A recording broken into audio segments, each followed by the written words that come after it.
সম্প্রদায়ের প্রতি একটি জরুরি সতর্কবার্তা।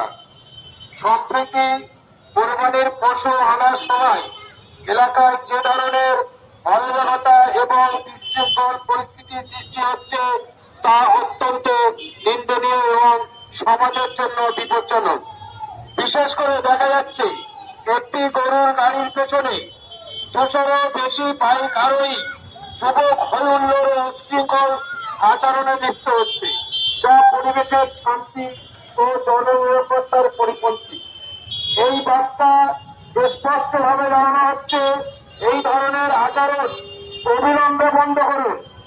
যদি এই ধরনের অরাজকতা চলতে থাকে তাহলে প্রশাসন বাধ্য হয়ে কঠোর আইনানুগ পদক্ষেপ গ্রহণ করবে।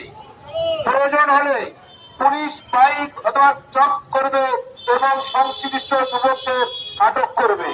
সমস্ত অভিভাবকদের কাছে বিশেষভাবে অনুরোধ, আপনারা আপনার পুত্রদের সচেতন করুন এবং বুঝিয়ে বলুন তারা যেন এই ধরনের উচ্ছৃঙ্খলতায় অংশ না নেয়।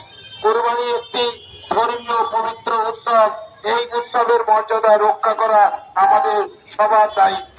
শান্তি ও শৃঙ্খলা বজায় রাখুন, কোরবানির মর্যাদা অটুট রাখুন।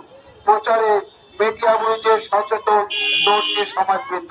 আসসালামু আলাইকুম।